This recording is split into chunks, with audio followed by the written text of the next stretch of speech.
আপনার সন্তান পয়লা বৈশাখ পালন করেছে, কত অশ্লীলতার সাথে জড়িয়ে পড়ছে, কত খারাপ কাজের সাথে জড়িয়ে পড়েছে, আপনি নিষেধ করেন নাই, বাধা দেন নাই, এমনকি আপনিও এইগুলোর সাথে জড়িয়ে পড়েছেন। কিয়ামতের ময়দানে নবী করিম সাল্লাল্লাহু আলাইহি সাল্লাম বলেন, এই সম্পর্কে তাকে প্রশ্ন করা হবে, তোমার সন্তান যে পয়লা বৈশাখ পালন করছে, অশ্লীলতায় নিজেকে ভাসিয়ে দিয়েছে, তোমার সন্তানের ব্যাপারে তুমি দায়িত্ব কেন পালন করো নাই, তাকে কেন তুমি বাধা দাও নাই?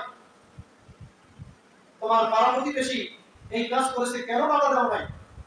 সম্মানিত ভাইরা, আল্লাহ পাক কিয়ামতের ময়দানে আমাদেরকে প্রশ্ন করবে, করতে পারেন কি পারেন না? পারেন, করবে, মানে অবশ্যই প্রশ্ন করবে। আল্লাহর দরবারে জবাব দিয়ে এরপরে জান্নাতে যাওয়া লাগবে। সম্মানিত ভাইরা, নবী করিম সাল্লাল্লাহু আলাইহি সাল্লাম বলেন, আল আমিরুল্লাযী আলান নাসি রাঈ ওয়া হুয়া মাসউলুন আন রাইয়াতিহি। দেশের শাসককে প্রশ্ন করা হবে তার জনগণ সম্পর্কে, সে জনগণকে কতটুকু ভালো কাজের আদেশ করছে এবং খারাপ কাজ থেকে বিরত রাখছে, জনগণের হক কতটুকু আদায় করেছে। দেশের নেতা যিনি হবে, প্রধানমন্ত্রী যিনি হবে, এ সম্পর্কে তাকে জিজ্ঞাসা করা হবে। কিন্তু দুঃখের বিষয় ভাই, আমাদের দেশে যারাই শাসক হয় তারাই পয়লা বৈশাখের মতো এই যে শিরকিপূর্ণ একটা দিবস, এই দিবসে অনেকগুলো যে শিরকি কর্মকাণ্ড আছে এইগুলাকে উস্কে দেয়, দেখি দেয় না? সম্মানিত ভাইরা, কিয়ামতের ময়দানে জিজ্ঞাসিত হতে হবে।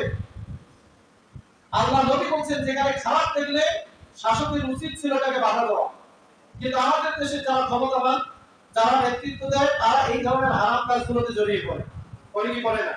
পড়ে ভাইরা। আজকে এগুলোর বিরুদ্ধে কথা বললে বলে যে মৌলবাদ। আসলে পয়লা বৈশাখের ইতিহাস আজকে আমরা মুসলমানরা জানি না, ভুলে গেছি। পয়লা বৈশাখ কেন এসেছে, কোন বিষয়কে কেন্দ্র করে পয়লা বৈশাখ উদযাপন শুরু হয়েছে, সেই বিষয়ে ধারের কাছেও কোনো বাংলাদেশের মানুষ নাই। কলকাতা আমাদেরকে যেভাবে প্রেসক্রিপশন দিয়েছে, ভারত আমাদেরকে যেভাবে প্রেসক্রিপশন দিয়েছে, এবং হিন্দুবাদিত্বরা আমাদেরকে যেভাবে এই পয়লা বৈশাখ পালন করতে বলে, আমরা সেইভাবে পালন করি। এই পয়লা বৈশাখ দেখেন, সম্রাট আকবর, মোগল সম্রাট, যখন তিনি ক্ষমতায় বসলেন তখন তিনি এই বাংলা সনের প্রবর্তন করেছেন। কিন্তু এই বাংলা সনটা তিনি প্রবর্তন করেছেন হিজরি সালকে কেন্দ্র করে। প্রথমত তিনি হিজরি সাল অনুযায়ী যারা দেশের জনগণ, প্রজা, তাদের কাছ থেকে তিনি কর নিতেন, তার প্রজাসাধারণের কাছ থেকে। সেই সময়টা ছিল মানে চৈত্রী মাসে তিনি এই কাজটা করতেন। কোন মাসে?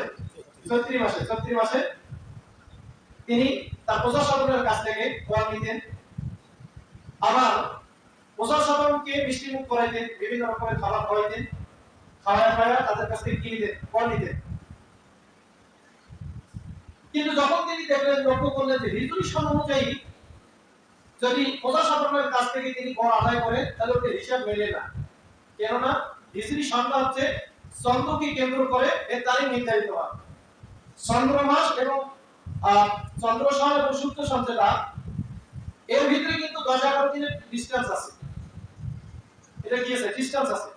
যার কারণে তিনি সঠিক সময়ে যে কৃষকদের কাছ থেকে কর নেবে এইটা তিনি পাইতেন না। দেখা যাচ্ছে যে এমন সময় কর আরোপ করতেন এই নির্দিষ্ট অনুযায়ী যখন কৃষকদের কাছে কোনো টাকা পয়সা থাকতো না, কৃষকদের কাছে টাকা পয়সা থাকতো না, তখন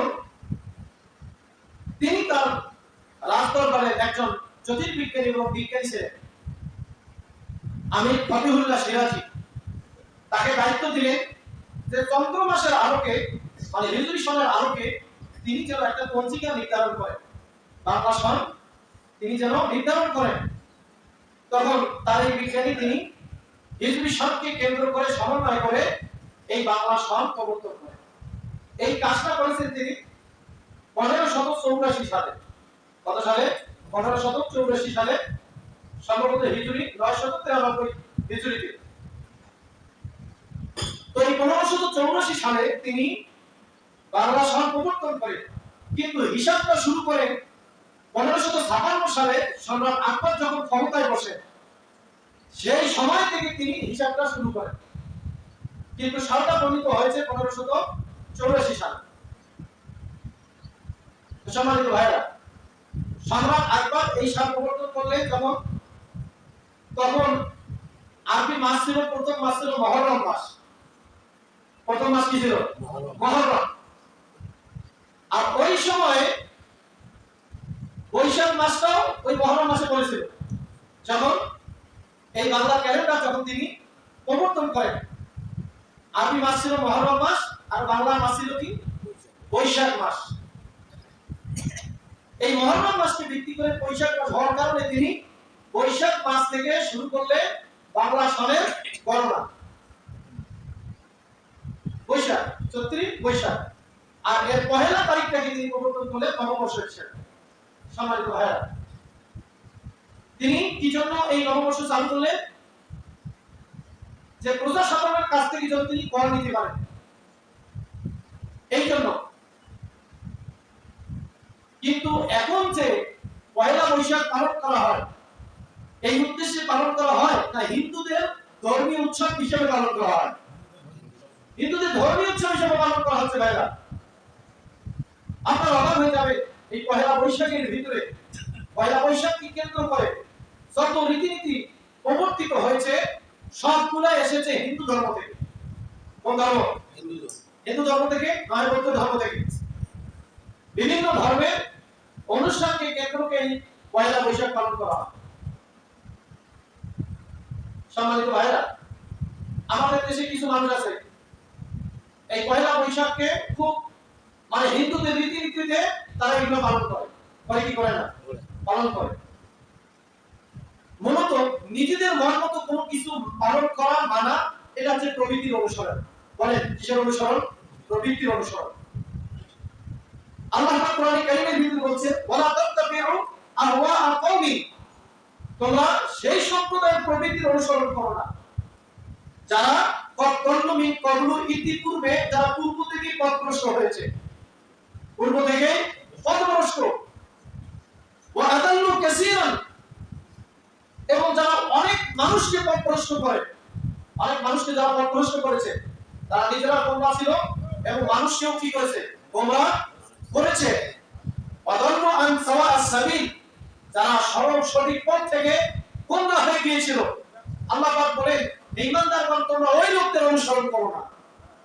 সম্মানিত ভাইরা, একটু চিন্তা করেন, আমাদের দেশে পয়লা বৈশাখ নিয়ে মাতামাতি কারা বেশি করে? হ্যাঁ, দেখবেন যারা রামপন্থী, এরপরে যারা নাস্তিক প্রকৃতির যারা, এবং সাংস্কৃতিক মনা, মূলত এমন সংস্কৃতি যারা ভারতীয় সংস্কৃতিতে বিশ্বাসী, এই লোকগুলো এই পয়লা বৈশাখ নিয়ে বেশি মাতামাতি করে। সম্মানিত ভাইরা, আমরা পয়লা বৈশাখ কিভাবে উদযাপন করবো? আল্লাহ পাক আমাদের কাছ থেকে একটা মাস নিয়ে নিলে আগামী বছর যেন ভালো হয়, আগামী বছর যেন ঈমান আর আমল নিয়ে চলতে পারি, এজন্য নবী করিম সাল্লাল্লাহু আলাইহি ওয়াসাল্লাম দোয়া করেছিলেন, সেই দোয়া উম্মতকে শিক্ষা দিয়েছেন। আজকে আমরা সেই দোয়ার ধারের কাছে নাই। যত হিন্দুদের উৎসব আছে সেইগুলো পালনের মাধ্যমে আমরা পয়লা বৈশাখ পালন করি। ঠিক। আল্লাহ পাক কোরআনে কারীমের ভিতরে বলেন, ওয়ালা তাত্তাবি আহওয়াহুম আম্মা জাআকা মিনাল হক লিকুল্লি জাআলনা মিনকুম শিরআতাও ওয়া মিনহাজা। আল্লাহ পাক বলেন যে, হে নবী, আপনার রবের পক্ষ থেকে যে সত্য এসেছে, আপনি সেইখান থেকে মুখ ফিরাই নিয়ে তাদের প্রবৃত্তির অনুসরণ করিয়েন না। আল্লাহ পাক এই কথা কাকে বলছে? নবী করিম সাল্লাল্লাহু আলাইহি সাল্লামকে বলতেছেন। আপনার কাছে যে সত্য এসেছে ওইটা থেকে বিমুখ হয়ে আপনি প্রবৃত্তির অনুসরণ করেন ওই কাফের মুশরিকদের, ওই বেঈমান ফাজিল হুজ্জাতদের প্রবৃত্তির অনুসরণ করিয়েন না। আল্লাহ পাক নবী করিম সাল্লাল্লাহু আলাইহি সাল্লামকে নিষেধ করে দিলেন। সম্মানিত ভাইরা, কিন্তু দুঃখের বিষয়, আজকে আমরা কাফের মুশরিক বেঈমান ফাজিল হুজ্জাত তাদের প্রবৃত্তির অনুসরণ করে তাদের সুন্নাহ, তাদের নীতি আদর্শ আমরা পালন করতেছি। কথা বলেন ঠিক কি না ভাইরা? আল্লাহ পাক নিষেধ করে দিয়েছে। সম্মানিত ভাইরা, আল্লাহ পাক বলেন, দেখেন যে প্রত্যেক জাতির জন্য আমি আল্লাহ পাক তাদের নিজস্ব আল্লাহ পাক কি দিয়েছি? উৎসব দিয়েছি। প্রত্যেক জাতির উৎসব আছে।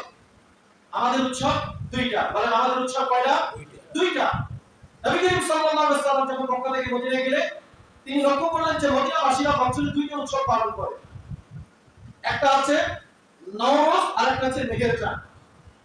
সম্মানিত ভাইরা, নবী করিম সাল্লাল্লাহু আলাইহি সাল্লাম এই দুইটাকে তিনি রহিত করে দিলেন। দেওয়ার পরে আল্লাহর পক্ষ থেকে দুইটা ঈদ তিনি তাদেরকে দান করলেন। বলি সুবহানাল্লাহ। সুবহানাল্লাহ। তো মুসলমানদের তো উৎসব দুইটা। আপনি মুসলমানের সন্তান, পহেলা বৈশাখকে উপলক্ষ করে কিসের উৎসব আপনার, কিসের আনন্দ আপনার? ইসলাম তো আপনাকে আনন্দ দিয়েছে। আপনি হিন্দুদের ধর্মের উৎসব পহেলা বৈশাখ উপলক্ষে কোন মুসলমান হিসেবে আপনি পালন করতে পারেন না, তা মুসলমানের কাজ করতে পারেন। সম্মানিত ভাইরা, আজকে অবাক হয়ে যাই এই কথাগুলো বললে, বলে তাই মৌলবাদী, এরা ব্যাকটেরিয়া, এরা দেশদ্রোহী, এরা দেশ বিরোধী। আজকে কি বলা হয়, কি মঙ্গল শোভাযাত্রা একটা আছে, কি শোভাযাত্রা? মঙ্গল শোভাযাত্রা। দেখেন কেমনি আমাদেরকে মিথ্যা শিক্ষা দেয়। এটা নাকি 1000 বছরের সংস্কৃতি। এটা কি 1000 বছরের সংস্কৃতি? এই মঙ্গল শোভাযাত্রা প্রথমে এটা যখন প্রচলিত হয় 1985 সালে, বলেন কত সালে? 1985 সালে সর্বপ্রথম এই শোভাযাত্রাটা প্রচলিত হয়, পালিত হয় সামরিক আইনের বিরুদ্ধে, সামরিক শাসনের বিরুদ্ধে বিরোধিতা করার জন্য সর্বপ্রথম যশোরে শোভাযাত্রা পালিত হয়। এইটাকে কেন্দ্র করে 1989 সালে ঢাকা বিশ্ববিদ্যালয়ের চারুকলা বিভাগ থেকে আনন্দ শোভাযাত্রা বের করা হয়। বলেন কি শোভাযাত্রা? আনন্দ শোভাযাত্রা, পয়লা বৈশাখ উপলক্ষে। এরপরে কয়েক বছর যাইতে না যাইতে এই আনন্দ শোভাযাত্রা আর নাই, ওটা হয়ে গেল মঙ্গল শোভাযাত্রা। বলেন কোন শোভাযাত্রা? মঙ্গল শোভাযাত্রা। সম্মানিত ভাইরা, এই জিনিসগুলো আমাদেরকে অবশ্যই জেনে রাখা দরকার। আমরা যে এগুলো পালন করি, এগুলো আসলে কোথা থেকে এসেছে? আনন্দ শোভাযাত্রা ছিল, তারপর একটু মেনে নেওয়া যায়, কিন্তু যখন মঙ্গল শোভাযাত্রা হয়েছে, এইটা হচ্ছে কি যে হিন্দুদের একটা মূর্তি আছে, তাদের দেবতা আছে, যে গণেশের তারা পূজা করে। এই গণেশ পূজার মঙ্গল যাত্রা থেকে এটাকে নেওয়া হয়েছে মঙ্গল শোভাযাত্রা হিসেবে। বলি নাউজুবিল্লাহ। হিন্দুরা কি করে?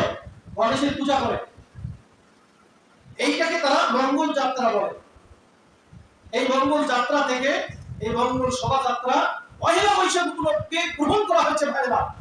অথচ আমাদেরকে শিক্ষা দেওয়া হয় এটা নাকি 1000 বছরের সংস্কৃতি। মূলত 35 থেকে 40 বছর পূর্বে এই সংস্কৃতি প্রচলিত হয়েছে, এই মঙ্গল শোভাযাত্রা, আর বলা হয় এটা নাকি 1000 বছরের বাঙালিদের সংস্কৃতি। নাউজুবিল্লাহ বলবেন না? এই মঙ্গল শোভাযাত্রা এটা হিন্দুদের একটা উৎসব, তাদের পূজার দিন, সেইটাকে কেন্দ্র করে কোন মুসলমান এই পহেলা বৈশাখে মঙ্গল শোভাযাত্রা বের করতে পারে না। এটা হিন্দুদের সংস্কৃতি, মুসলমানদের সংস্কৃতি হতে পারে না। সম্মানিত ভাইরা, আজকে আমরা এগুলোর বিষয়ে ভাষায় দিয়েছি, মনে মনে করি না। এগুলো করলে, পালন করলে যে ইমান ধ্বংস হয় সেটাও আমরা জানি না। সম্মানিত ভাইরা, দেখেন এরপরে এই পহেলা বৈশাখ উপলক্ষে আরেকটা পূজা হয়, সেটা হচ্ছে কি চৈত্রী সংক্রান্তি। কোন সংক্রান্তি?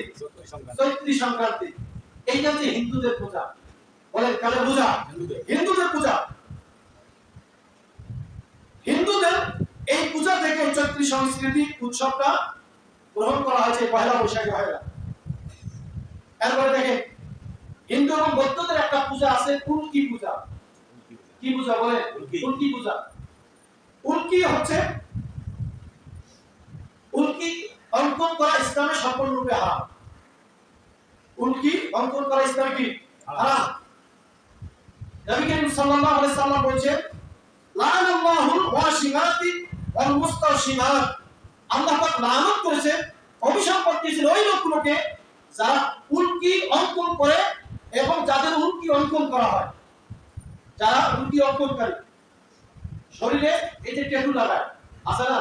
এরকম মানুষ কিন্তু আছে আমাদের সমাজে। শরীরে কি লাগায়? ট্যাটু লাগায়। এই ট্যাটু লাগানো সম্পূর্ণরূপে হারাম। নবী করিম সাল্লাল্লাহু আলাইহি সাল্লাম বলেছেন, যারা অঙ্কন করে এই ট্যাটু, আল্লাহ পাক এদের উপরে লানত করেছেন এবং যে লোকগুলো অঙ্কন করায় আল্লাহ পাক এই লোকগুলোর উপরে লানত করেছেন। বলি নাউজুবিল্লাহ। তাহলে যারা উল্কি অঙ্কন করে মানুষের শরীরে লাগাই দেয় আর যারা ওদের কাছে গিয়া লাগায়, উভয় শ্রেণীর উপরে লানত করেছেন কে? আল্লাহ। নাউজুবিল্লাহ বলেন না? সম্মানিত ভাইরা, এই উল্কি অঙ্কন এটা হিন্দুদের একটা পূজা, বৌদ্ধদের পূজা। আজকে পহেলা বৈশাখ উপলক্ষে মুসলমানের সন্তানরা এই উল্কি অঙ্কন করে শরীরে উল্কি ট্যাটু লাগায়। আজকে তো চিকিৎসা বিজ্ঞান বলছে ট্যাটু লাগানো শরীরের জন্য খুবই ক্ষতিকর, স্কিন ক্যান্সার পর্যন্ত হতে পারে এই ট্যাটুর কারণে। আজকে মুসলমানের সন্তান এগুলো পালন করে। ভাইরা, দুঃখজনক এগুলো। আমাদের সমাজে আমরা ছোটবেলা অনেক সময় করছি, জানি না, জানতাম না। ওই যে একটা কি আছে, গাছ আছে না, ওটা অ্যাসিড গাছ মনে হয় পাতা, ওই হাতে লাগাই দিলে ওই জায়গাটা কি হইতো, পড়া যাইতো। এখানে একটা নাম দেখতো বাসে গেল না, ছেলেরা যদি কোনো মানে ইয়া হয় তাহলে প্রেমিকার নাম লাগে, আমার মেয়েরা প্রেমিকের নাম দেখতো। এটা এই আছে না, এখন হয়তো নাই, আগে কিন্তু আমরা ছোটবেলায় দেখছি এগুলো। ঠিক আছে সম্মানিত ভাইরা, এই ধরনের কাজ করা হারাম। এই ধরনের কাজ করা কি হারাম, এটা উল্কির মধ্যে পড়ে। সবচেয়ে বড় কথা হচ্ছে এটা হচ্ছে আল্লাহর সৃষ্টিতে পরিবর্তন। বলেন কার সৃষ্টিতে পরিবর্তন? আল্লাহর সৃষ্টিতে পরিবর্তন। আল্লাহ যেমনি ভালাইছে ওইটা বানাইছে ওইটাও ভালো লাগে না। এখন হিন্দুদের অনুকরণে, বৌদ্ধদের অনুকরণে ওই শরীরে ট্যাটু লাগায় উল্কি অঙ্কন করে। আল্লাহ পাক বলেন লা তাবদীলা লিখালকিল্লাহ, আমার সৃষ্টিতে কোনো পরিবর্তন করিও না। আর আজকে মুসলমান পহেলা বৈশাখ উপলক্ষে আল্লাহর সৃষ্টিকে পরিবর্তন করে। ঠিক। সুতরাং পহেলা বৈশাখ, এই পহেলা বৈশাখের নামে উল্কি অঙ্কন কোন মুসলমান করতে পারে? ভাইরা পারে না। এটা হচ্ছে হিন্দুদের পূজা, এটা হচ্ছে বৌদ্ধদের পূজা। সম্মানিত ভাইরা, এরপরে দেখেন অনেক সময় এই পহেলা বৈশাখের উপলক্ষে অনেক হিংস্র প্রাণীর ছবি প্রদর্শন করা হয়, হয় কি হয় না? বাঘ, ভাল্লুক, বানর ইত্যাদি বিভিন্ন প্রাণীর চিত্র অঙ্কন করে এরপর রংপুর শোভাযাত্রা করা হয়। সম্মানিত ভাইরা, এই যে হিংস্র প্রাণীদের ছবি, এটা হচ্ছে হিন্দুদের একটা ধারণা। ধারণা কি? তাদের বিশ্বাস হচ্ছে যদি আমরা হিংস্র প্রাণীদের এই ছবিগুলো নিয়ে রংপুর শোভাযাত্রা করতে পারি তাহলে হিংস্র প্রাণীরা আমাদের কোনো ক্ষতি করবে না। আমাদের কোনো ক্ষতি করবে না। এগুলো হচ্ছে হিন্দুদের বিশ্বাস। এই বিশ্বাস এখন মুসলমানদের ভিতরে ঢুকছে। ঢোকে কি ঢোকে না? যারা মঙ্গল শোভাযাত্রায় এই যে বিভিন্ন রকমের প্লেকার্ড ফেস্টুন নিয়ে বেড়ায়, শোভাযাত্রা করে, আচ্ছা বলেন এখানে কি শুধু হিন্দুরা যায় না অধিকাংশই মুসলমান? বলেন অধিকাংশ কি মুসলমান? আজকে মুসলমানদের ভিতরে কি কেন্দ্রে ঢুকে গেছে যে এইগুলা ছবি অঙ্কন করে যদি মঙ্গল শোভাযাত্রা করা হয় তাহলে আগামী বছরটা আমাদের ভালো যাবে। আগামী বছর, আচ্ছা বলেন তো এইরকম করলে যদি ভালোই হইতো তাহলে আজকে পৃথিবীতে এত যুদ্ধ কেন? আজকে আমেরিকা কেন অন্যায়ভাবে ইরানের উপর আক্রমণ করেছে? ইসরায়েল কেন অন্যায়ভাবে ইরানের উপর আক্রমণ করেছে? ফিলিস্তিনের মুসলমানদের উপর আক্রমণ হচ্ছে কেন হচ্ছে ভাইরা? তাহলে এর থেকে প্রতীয়মান হয় এগুলো হচ্ছে সম্পূর্ণরূপে কুসংস্কার। কোন মুসলমান এগুলো পালন করতে পারে না। ভালো আর মন্দ সবটাই আসে আল্লাহর পক্ষ থেকে। মানে কার পক্ষ থেকে আসে? আল্লাহর পক্ষ থেকে আসে। আমি যদি এই প্রাণীগুলোর ছবি নিয়ে মঙ্গল শোভাযাত্রা করি, পহেলা বৈশাখ পালন করি, আর এই যে আমার ভাগ্যের পরিবর্তন হবে, কোন মুসলমান এই ধরনের বিশ্বাস পোষণ করতে পারে না। এগুলো পালন করলে দুনিয়াতে শান্তি প্রতিষ্ঠিত হবে, কোন মুসলমান বিশ্বাস করতে পারে না। এগুলো পালন করলেই যদি শান্তি প্রতিষ্ঠা হয় তাহলে নিরীহ মুসলমানদেরকে কেন হত্যা করা হচ্ছে? ভারতে কেন মুসলমানদেরকে হত্যা করা হচ্ছে? ফিলিস্তিনে কেন মুসলমানদেরকে হত্যা করা হচ্ছে? ভাইরা কথা বলেন ঠিক কিনা? সুতরাং এগুলো শান্তি আসতে পারে না। শান্তি আসতে পারে আল্লাহর বিধানে। বলেন কার বিধানে? আল্লাহর বিধানে। সুতরাং হিন্দুদের এই যে ধরনের বিশ্বাস, এগুলো থেকে পৃথিবীতে শান্তি আসতে পারে না। সম্মানিত ভাইরা, এরপরে দেখেন তারা কি করে? অনেক সময় রাক্ষস খপ্পসের বিভিন্ন রকমের মুখোশ তারা এগুলো অঙ্কন করে ভাইরা।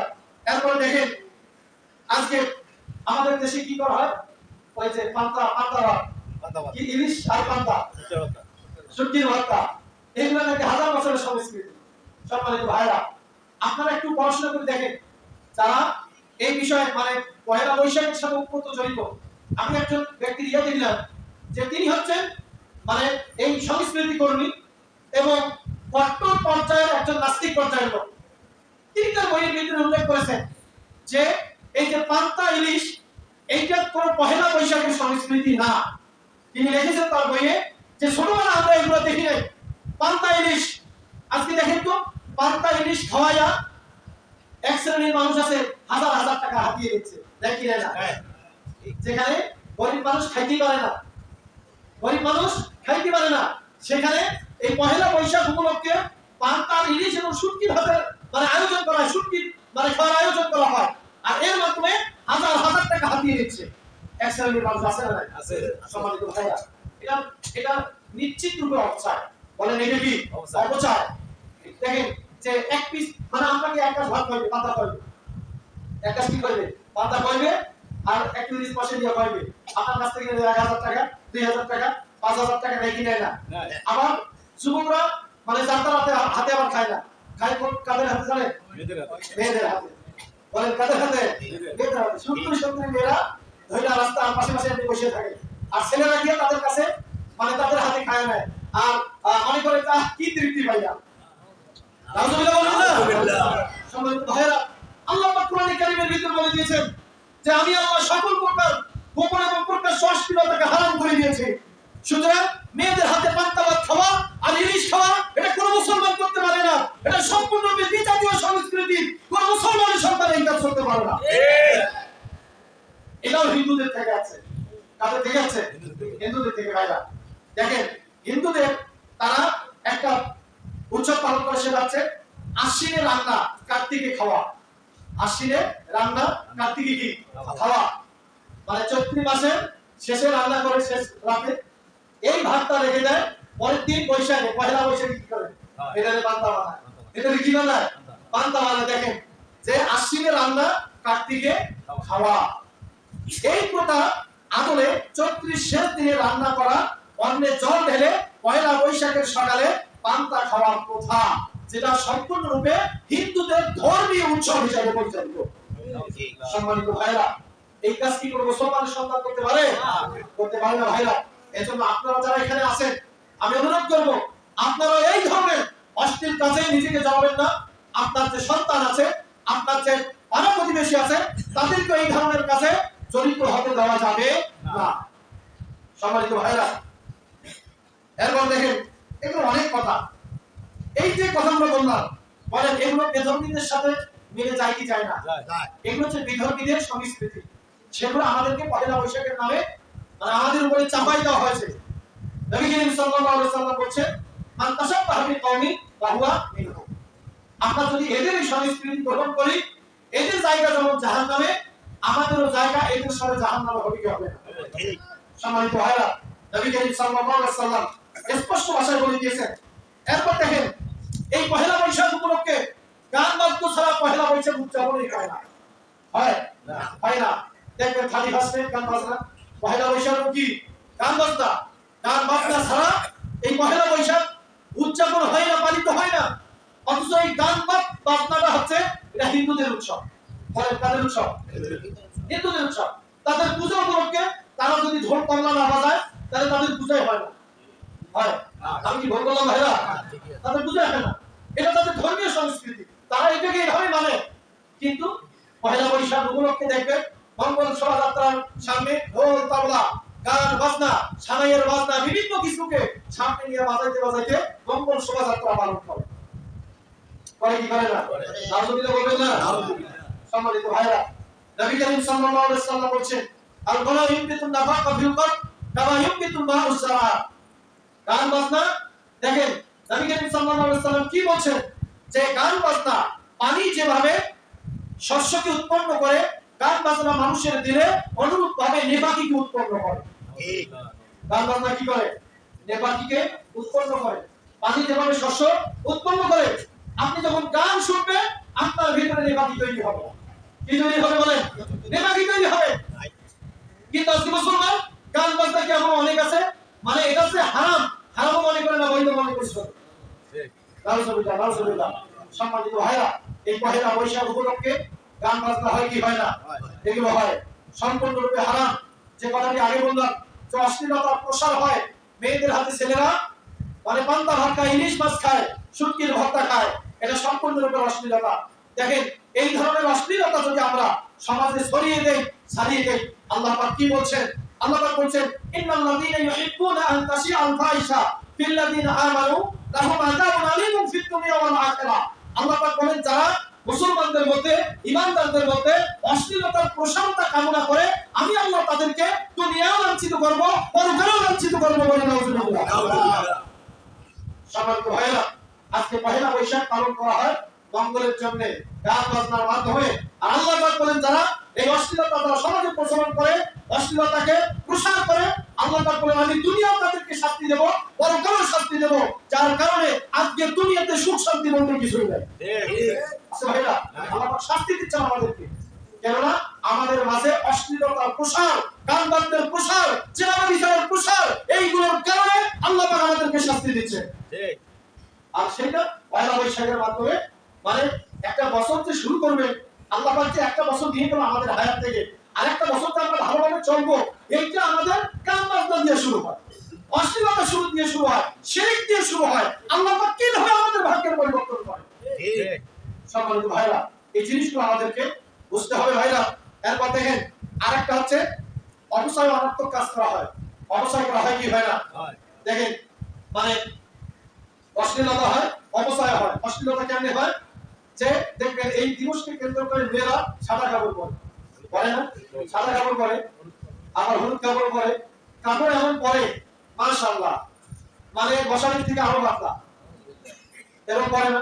আবার যদি পহেলা বৈশাখ তো বৃষ্টিও তো আসে, বৃষ্টি আসতে পারে, ওই মেয়ে লোকটার কোথায় কি সব কিছু বোঝা যায় কি যায় না? বলেন যায় কি যায় না ভাইরা?